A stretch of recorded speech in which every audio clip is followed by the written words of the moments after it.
by evolution.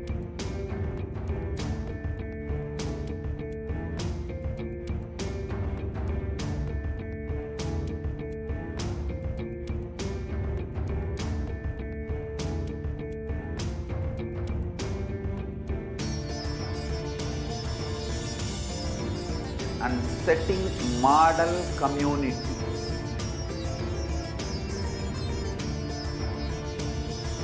Kailasas, enlightenment ecosystems, Sarvanyapitas all over the world.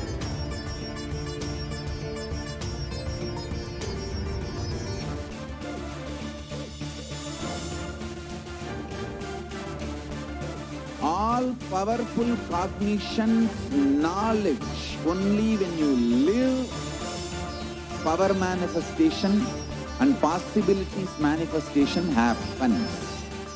This is a fundamental truth.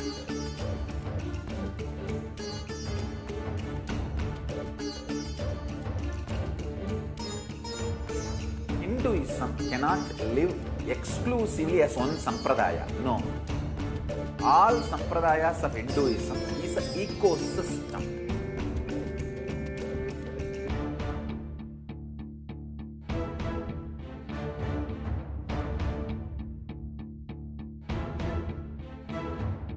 So don't keep quiet thinking that if one sampradaya is attacked, only that sampradaya is going to be affected. All of us are ecosystem.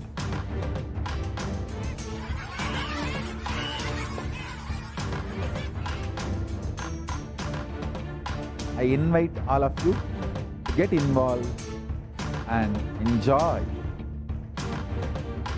Hinduism by the principle of Dharmo Rakshati Rakshitaha. When you protect Dharma, Dharma protects you. You will make the whole planet flourish spiritually.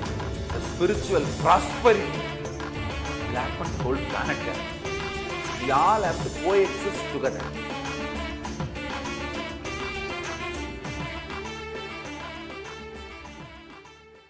Just be alive for next 3 years. Don't die within next 3 years.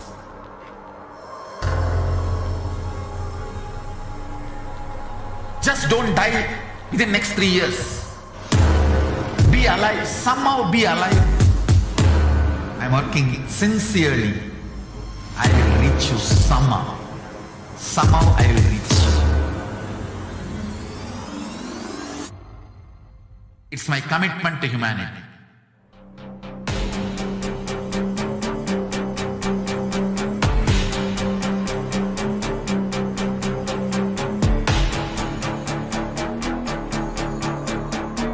Just don't die within next 3 years.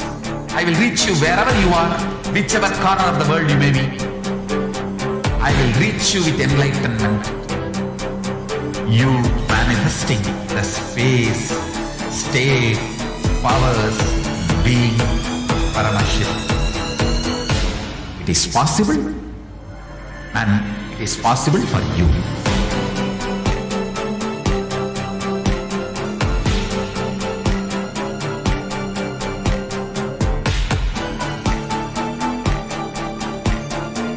Paramashivoham will reach you with enlightenment science. I know he is going to do the job. Just be alive for next 3 years. Nothing else.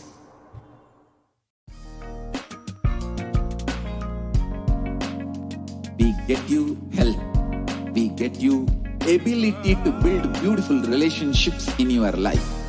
We get you direct spiritual support, and we make sure you become wealthy.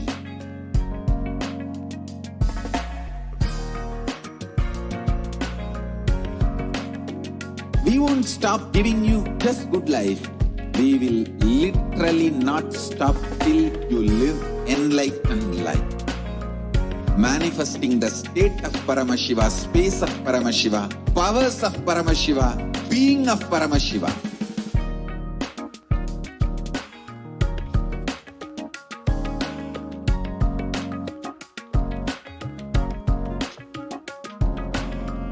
whole world should become Kailasians. I want the whole world to know Hindus have something great to contribute to the world.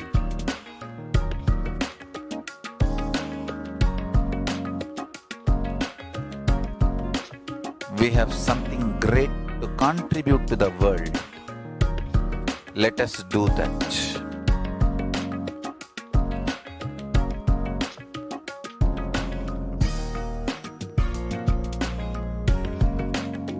Kailasa is proper customized spiritual service helping you to identify your root patterns of suffering.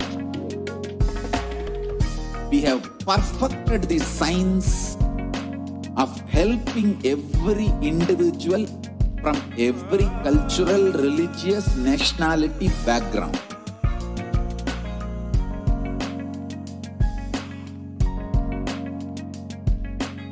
You will have lowest reactionary assumptions, highest awakened response, alive response for life continuously.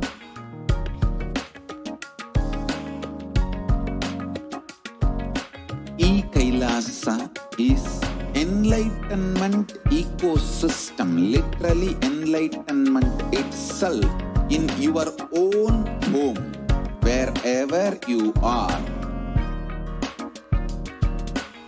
Proper customized spiritual service helping you to complete with your life negativity, withdrawal from life, self-hatred, self-denial, self-doubt, so much of tiredness, laziness. We can support you aligning your diet, your attitude, your aptitude, your understanding about life. We can help you with everything.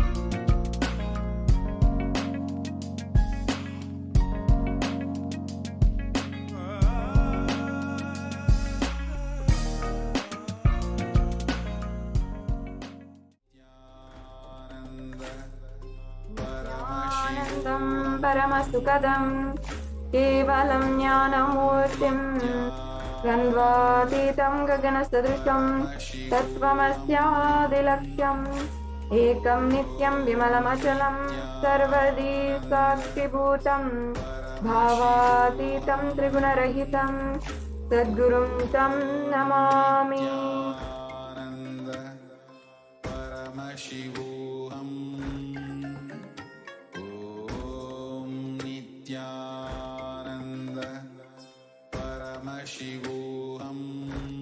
Nithyanandam, I offer my humble obeisance, my humble pranam at the divine lotus feet of the supreme pontiff of Hinduism, Jagat Guru Mahasannidhanam, His Divine Holiness Bhagwan Nithyananda Paramashivam. And I warmly welcome each and every one of you who is joining us now for the Parashakti Akashic reading program. Each and every one of you who is joining us on the various different social media platforms on Facebook, Instagram, Twitter, and YouTube as well. I welcome each and every one of you who is joining from all of the different Kailasas, the different spiritual de facto embassies of Kailasa, and the various different Devalayas and Annalayas, as well as the Goshalas, Gurukuls, and e-Gurukuls across the world, whether you are joining in from a center or a Sarvajna Peetham or even on your own, if you are a devotee tuning in on your own device and listening into this program, wanting and seeking higher transformation, deeper truth in your life, then I welcome you now for this program as we begin the Parashakti Akashic reading program. Today, you can expect that the Divine Cosmic Mother will guide and give you the answers that you have been seeking for, not just in this lifetime, but for lifetimes together. And out of her extreme love and compassion for the whole of humanity, the Supreme Pontiff of Hinduism is manifesting the Bhava of Devi Parashakti. And she is answering our prayers and giving us boons, revealing the past, present, and future, and ultimately showering her love in order to simply remove all kinds of darkness and ignorance in our lives. And each and every one of us, especially during these various strenuous times, and when the COVID-19 pandemic is running havoc in all of these societies and different communities, and against various different marginalized communities in more magnitude as well as gender, it is exaggerating all of the various different intersections and problems which we are already facing in society, and making it even more of a problem that we are facing. Now, with the grace of Devi Parashakti herself, she brings the light into the darkness that we live in.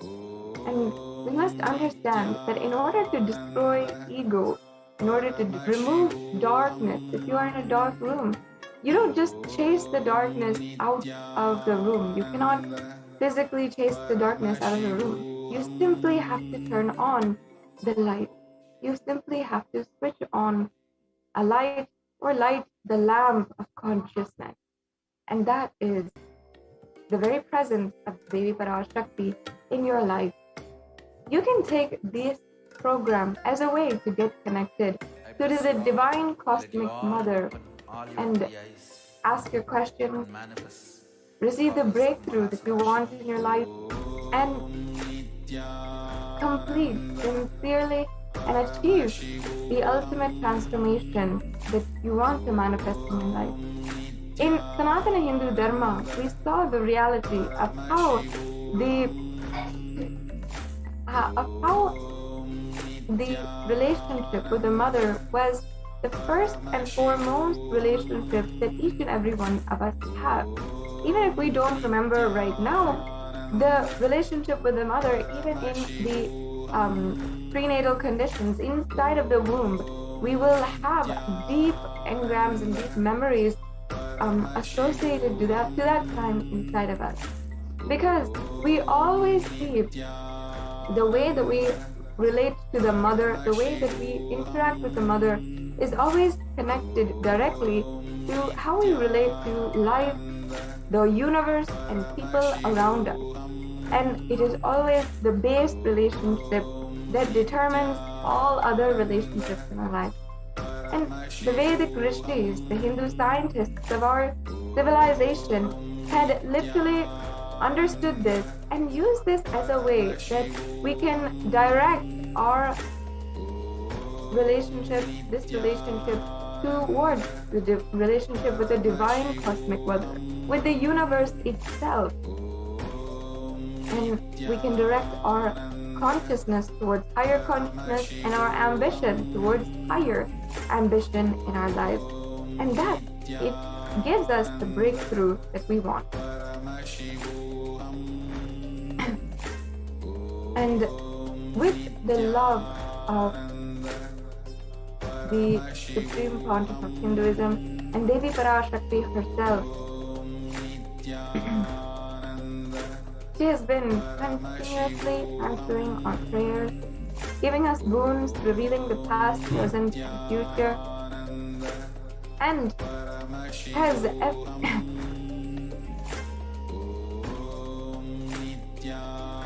has every day been able to relate with each and every one of us and make herself available for us to ask our questions directly, whether it is on YouTube, on Facebook. She herself is reading the comments and literally answering each and every one of our prayers, granting the boons that we want. And today, during this program, you'll be able to see how you can live out of pure gratitude and love to Devi Parashakti and connect deeply with Devi Parashakti, who is granting us so many boons right now. In fact, for the last 27 years of the revival work of Kailasa, the ancient enlightened Hindu civilizational nation, the supreme pontiff of Hinduism, has been continuously, time and time again, manifesting the bhava of Devi Parashakti for each and every one of us to connect to. And for the last 4 months, the supreme pontiff of Hinduism has been manifesting the Devi Parashakti herself.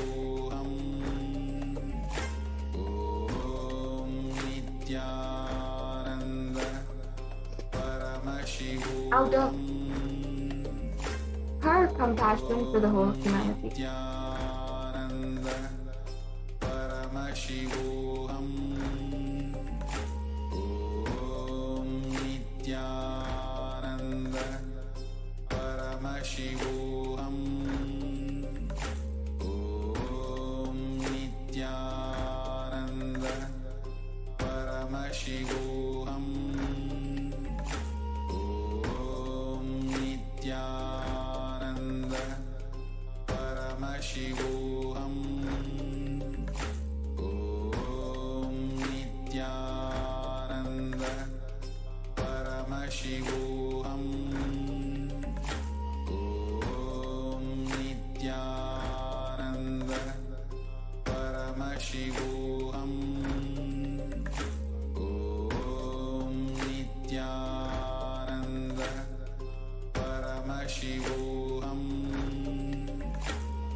What I mean by the word Kailasa, listen intensely.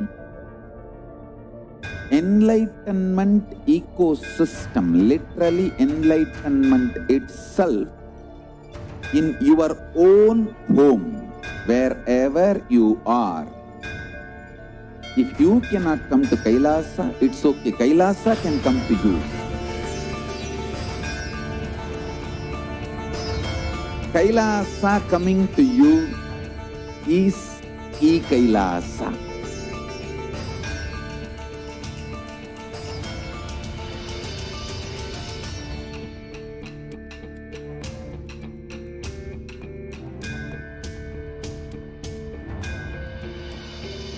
I will revive Hinduism. I am a Hindu revivalist, not by any revolution, but by evolution.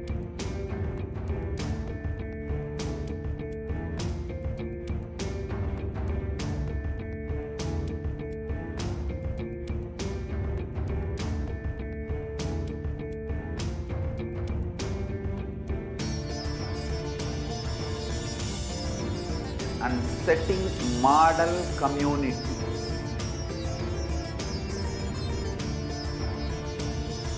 Kailasas, enlightenment ecosystems, Sarvanya Pitas all over the world.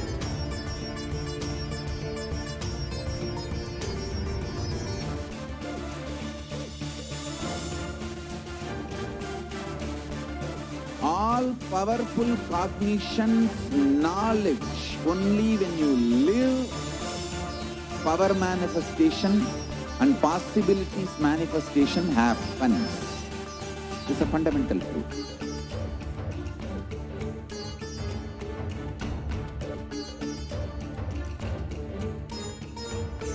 Hinduism cannot live exclusively as one sampradaya. No. All sampradayas of Hinduism is an ecosystem.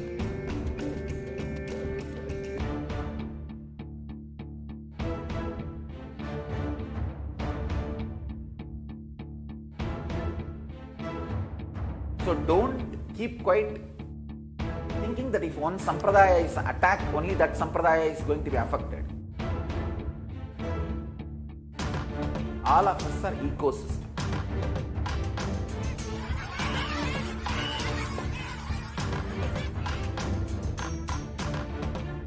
I invite all of you to get involved and enjoy Hinduism by the principle of Dharmo Rakshati Rakshitaha. When you protect Dharma, Dharma protects you. We will make the whole planet flourish spiritually. The spiritual prosperity will happen to the whole planet. We all have to coexist together.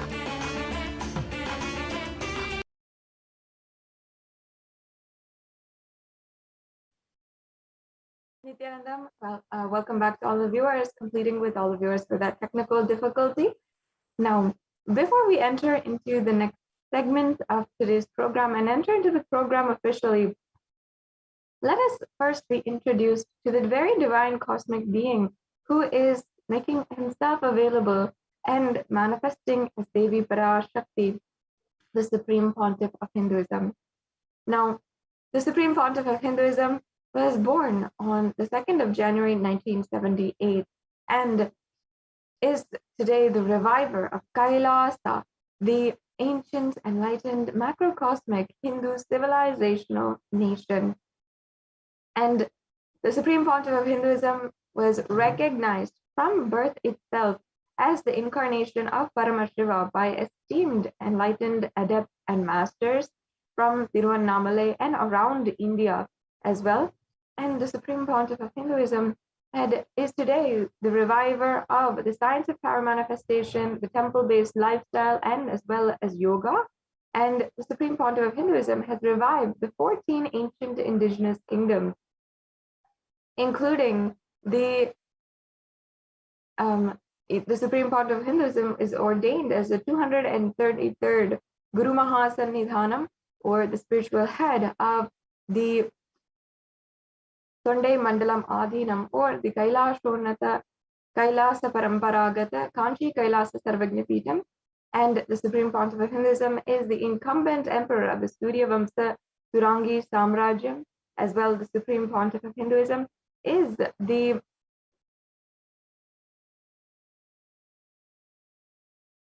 as well the 293rd Jagat Guru Mahasannidhanam of the Shamala Pita Sarvagnapitam.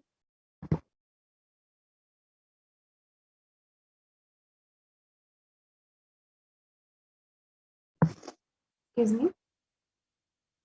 Now, and as well, the Supreme Pontiff of Hinduism is also the Mahamandaleshwar of the Mahanirvani Akada, and that means the spiritual head of the oldest apex body of Hinduism. And the Supreme Pontiff of Hinduism as well is also the Acharya Mahamandaleshwar, the 1008th Acharya Mahamandaleshwar of the Atal Akada. As well, the Supreme Pontiff of Hinduism is the 23rd Guru Mahasannidhanam of the Dharma Mukti Swargapuram Adhinam.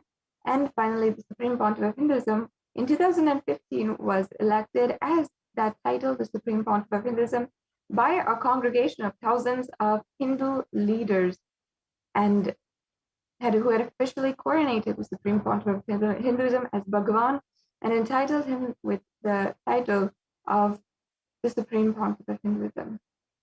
And today, the Supreme Pontiff of Hinduism is known as a commentator on many of the Hindu scriptures, including the Bhagavad Gita, the Upanishads, the Shiva Sutras, the Jain Sutras, the Yoga Sutras, the Ashtavakra Gita, and many more.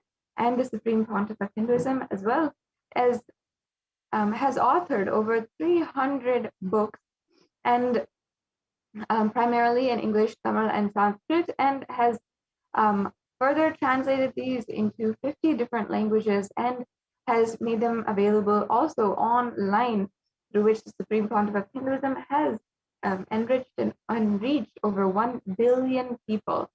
And the Supreme Pontiff of Hinduism as well is the reviver of over 100 Sarvagnya Pitas, or temple monastery complexes that are around the world. And the Supreme Pontiff of Hinduism as well is the reviver of the 108 different sampradayas, or the ancient endangered lineages, which such as the Rudras and Rudrakanyas, the Bhairavas and Bhairavis, and the Rishis and Rishikas as well. The Supreme Pontiff of Hinduism has established the Kailasa Nithyananda Hindu University, the world's largest Hindu university with satellite campuses in more than 150 countries. And this brings us to a conclusion of this segment, where we've just been introduced to what breakthrough you will have today. So now, in the next further segment, we will be entering into the demonstration of the third eye, demonstration of the powers of Paramashiva, and we'll be looking forward to that next segment right now, and be able to be guided by the Nithyananda Gurukul Balasans in how we can manifest the possibility and how we can see what's exactly in store for us. So we'll be right back with you after a short break for the next segment in today's program.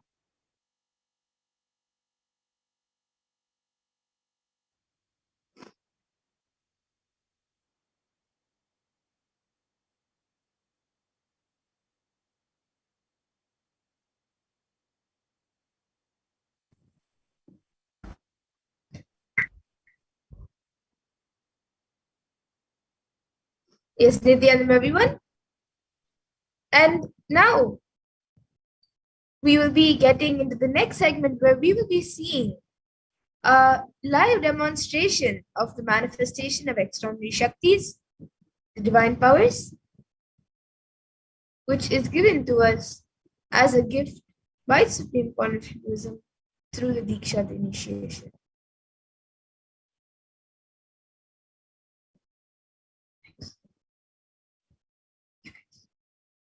So the Balasans and the Nithyananda yogis and the initiate disciples of the Supreme Pontiff of Hinduism will be demonstrating the powers of third eye and sharing with all of you the experiences and results of the extraordinary manifestation of the divine powers awakened in us through the Diksha, the initiation. And in today's Bhava Samadhi Darshan, all of us will also be receiving, all of you will be receiving the initiations into the third eye awakening, as well as various other powers, with the blessings and grace of the Supreme Pontiff of Hinduism. And all of you will be manifesting the following powers of third eye, which is seeing with the eyes blindfolded, and various other powers after the Bhava Samadhi Darshan.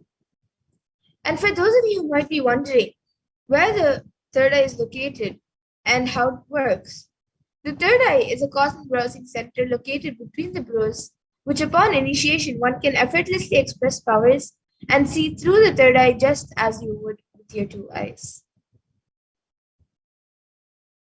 And now let's see what are Shaktis. What exactly are these Shaktis that we are speaking about?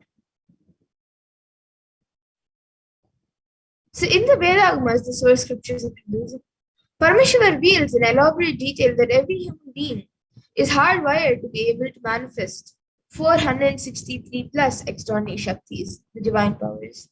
And manifesting powers are described by Paramashiva as a system, a method, and a science for human beings to explore the various possibilities and powers and have access to various states of consciousness. And these Shaktis manifest only from the fundamental cognition that you are the divine and you need to manifest the divine, not that you are a man and you need to reach the divine.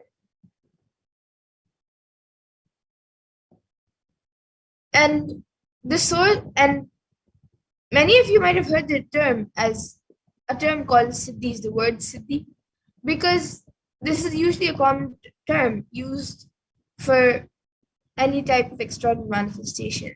So let's look at the difference between Shaktis and Siddhis. So Shakti is expressed from the space of enlightenment as a side effect of feeling connection with the divine and high integrity with the Guru, and are a source of enlightenment, whereas Siddhis are powers that manifest for and from tapas or penance for enlightenment and are on the path of enlightenment. And a few more differences are that Shaktis of Paramashiva manifest through ordinary human beings in an extraordinary way after the initiation by the avatar and are permanent, whereas Siddhis are not permanent and may divert you from enlightenment. And Paramashiva, the source of all these Shaktis, is the primordial divinity in Hinduism, the ultimate reality and cause, which is self-effulgent. Swayam Prakasha, all-pervading, unchanging beyond time, space, form, and causality. And as the fundamental base of Avyakta, the unmanifest, and Vyakta, the manifest existence, he performs the Pancha Kritya, or the 5 cosmic acts of Shrishti, which is creation, Sthiti, sovereign rulership and maintenance, Samhara, rejuvenation, Throbhava, pulling out to delusion, and Anugraha, which is liberating grace for all living entities. And now the avatar of Paramashiva, the supreme pontiff of Hinduism, Jagat Guru Mahasannidhanam, His Divine Holiness Bhagavan Nithyananda Paramashivam, who is the 1008th living incarnation of Paramashiva and representative of Paramashiva and the reviver of Kailasa, the ancient and Hindu civilization, enlightened Hindu civilization of nation, and the great cosmic borderless blessing. He is reviving these yogic sciences in the modern day and transmitting it to the world at a record-breaking pace, which is never accomplished before.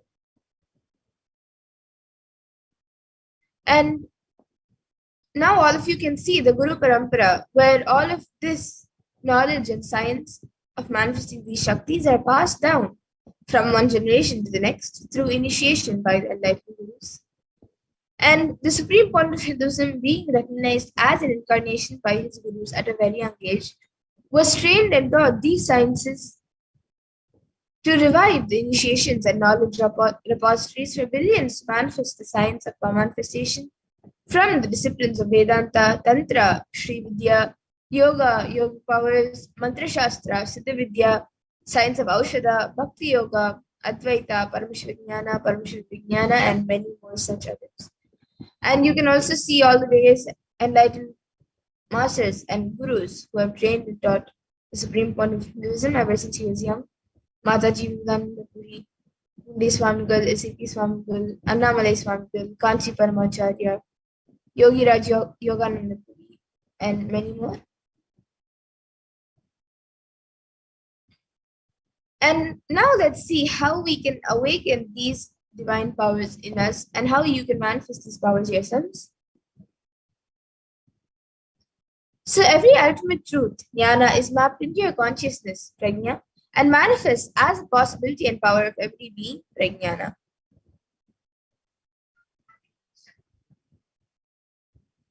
And let us now look at how this science of power manifestation is authenticated through 4 aspects of evidences or pramanas, as told in Sanskrit. And so the first, the Shastra Pramana, is the eternal, unchangeable truths revealed in the source scriptures. And then the next, the Apta Pramana, is the experiences and results of Aptas or authorities of Hinduism, where the Vedic rishis and scientists have time-tested and verified the sciences themselves. And the next is the Atma Pramana, which is an account of the Supreme Pontiff of Hinduism, this millennium's avatar's personal experience of the power manifestation. And then the next is the Pratyaksha Pramana, which is the empirical evidence from observation and scientific experimentation. And for those of you who are not very familiar with the Vedas and the Agamas, which is a living applied science for Hinduism, for Hindus, the Vedas are the ultimate superior authority for Hindus and are pure science where the ultimate truths are explained. And the Agamas are the scriptures where the applied technology and the applied science is expanded. So the Vedas and Agamas, the Veda Agamas, are given the status of Shruti as they are directly revealed by Paramashiva. They are the ultimate eternal and unchangeable truths. And a reference cited from these Shastras and source scriptures is called the Shastra Pramana. And now, let us get ready to witness a very unique and exciting demonstration of the of the powers of third eye. So we'll be first entering into the power of third eye reading, which is seeing with eyes blindfolded.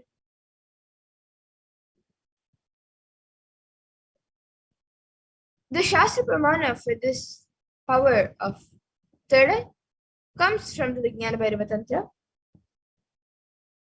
Kapalantarmanonyasya tishtanniditalochanaha kramena manasodadyat lakshaye lakshyamuttamam.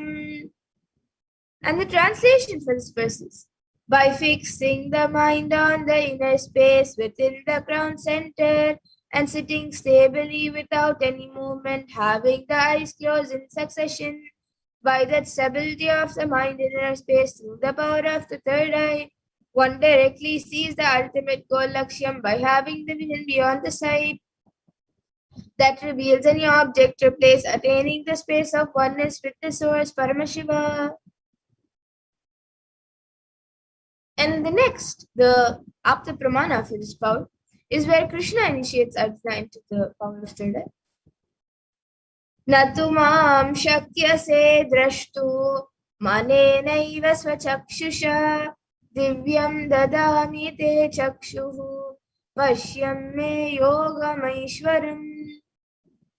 And in this verse, Bhagavan Krishna says to Arjuna, but you cannot see my cosmic form with these physical eyes of yours.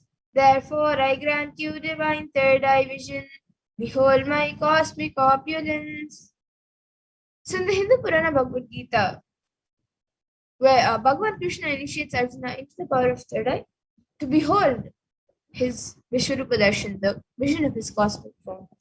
And in the 11th chapter of Bhagavad Gita specifically, which contains the description of Bhagavan Krishna's cosmic form, is completely narrated by Arjuna as he sees Bhagavan Krishna through his third eye. And the Atma Pramana for this power in Swami's own words, the first experience is that I was able to see everything around me, above me, the whole 360 degree, 10 directions, below me, everything. I realized not only I was able to see, I was able to feel and experience all of that as me. And now all of you can look at the Pratyaksha Pramana, which is the empirical evidence from observation and scientific experimentation. You can see that study measures were done on the Supreme Pontiff himself using a PET, a positron emission tomography, and the brainwaves of the Supreme Pontiff was measured. And it was measured that when doing daily activities, there was high activity measured in the brain where the third eye is located. And when in deep samadhi state, only the third eye region is active and almost 90% of the rest of the brain is at peace. And the next, the Sakshi Pramana, which are the experiences and results of the extraordinary manifestation happening through the initiate disciples of the Supreme Pontiff Hinduism. So this is where the rare science of and the sacred science of third eye awakening has been made available to humanity for our ultimate enrichment and conscious evolution by the Supreme Pontiff Hinduism, Jagat Guru Mahasamhidan, and His Divine Holiness Bhagavan Nithyananda Paramashivam. And as a living incarnation of Paramashiva, the Supreme Pontiff Hinduism embodies the most profound yogic states that surpass all he embodies the most profound yogic states that surpass all the bounds of time, space, and matter. And now he is gifting this great science of third eye awakening along with many other spiritual sciences through the initiation and Diksha for millions of people. And everyone who has been initiated into these powers have actually experienced the profound results and extraordinary powers and the manifestation in their day-to-day life.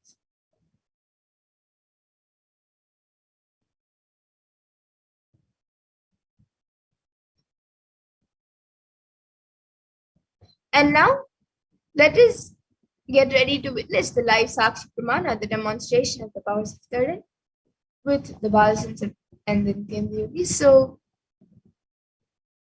we will be back in just a few minutes, so please stay tuned.